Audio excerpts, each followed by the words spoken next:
प्यारे देशवासियों, जय श्री राम। मैं उदय चौधरी, रायबरेली ज़िले के एक छोटा सा गांव है नकफुलहा। यहाँ से ज़िला मुख्यालय से 8 किलोमीटर की दूरी पे मेरा गांव है। प्यारे देशवासियों, आज मैं एक ऐसे शख्स के बारे में बताने जा रहा हूँ जो बचपन से लेकर बुढ़ापी तक प्रगति के लिए ऐसे अमूल्य धरोहर के रूप में हमारे बीच में है। हमने आकर के उनके पास आज देखा।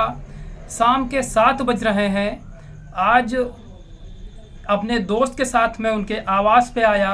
हमारा परम सौभाग्य है कि मैं ऐसे पुनीत महामानव के पास आया हूँ, मिलने का सौभाग्य हुआ है मेरा। मैं एक घटना का जिक्र करना चाहता हूँ देशवासियों आपके सामने। मैं यहीं जिला मुख्यालय में एक फिरोज गांधी कॉलेज है। मैं 2006 में स्नातक की पढ़ाई करने के लिए यहाँ पे आया था और 2010 तक मैंने यहाँ पे अपना परास्नातक पूरा किया है। उस समय मैंने देखा डिग्री कॉलेज चौराहे पे हमारे बाबा श्री श्याम साधु जी एक गाय की सेवा में चौराहे के बगल में किसी बड़े वाहन ने ठोकर मार दी थी, जिससे वो गाय बहुत बुरी तरह क्षतिग्रस्त थी। उसके अंग में कीड़े पड़े हुए थे।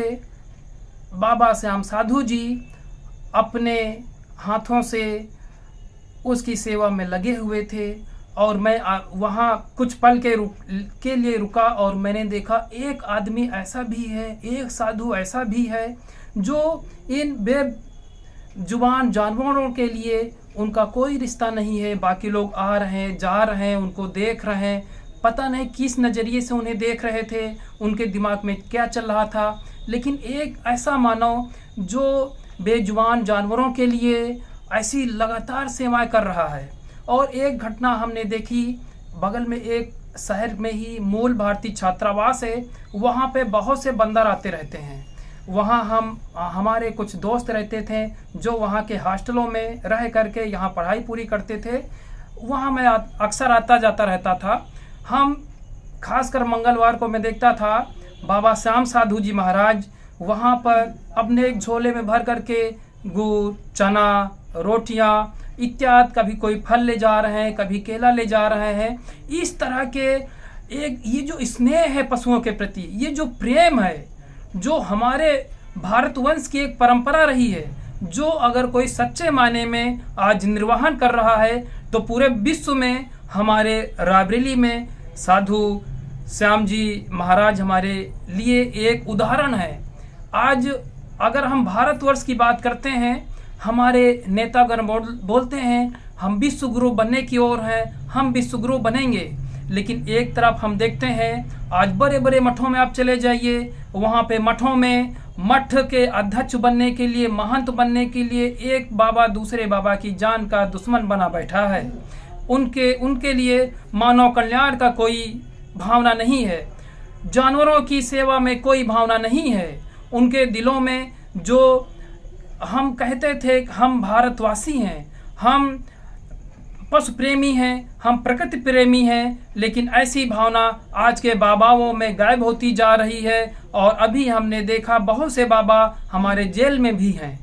तो जो असल भावना है, जिस भावना के लिए हम ये अपना गृहस्थ जीवन छोड़ करके ये सांसारिक सुखियों, सांसारिक मोह को भंग करके जब हम किसी ऐसे संकल्प का धारण करते हैं जहाँ पे प्रकृति का प्रेम हो, जहाँ पे जानवरों के लिए प्रेम हो, उनके लिए स्नेह हो, भाव हो, प्रेम है, करुणा है, ये जो एक सागर उमड़ता है, ये आज के मानवों में मिलना बहुत ही अति दुर्लभ है। तो मैं चाहता हूँ कि अगर किसी को भारत रत्न देना है, किसी को शांति पुरस्कार देना है, किसी को प्रकृति का सबसे बड़ा अगर कोई पुरस्कार देना है तो विश्व में कहीं जाने की आवश्यकता नहीं है। हमारे रायबरेली में एक साधु श्याम जी महाराज हमारे लिए एक उदाहरण है। ऐसे बाबाओं के लिए, विश्व के ऐसे अनगिनत साधुओं के लिए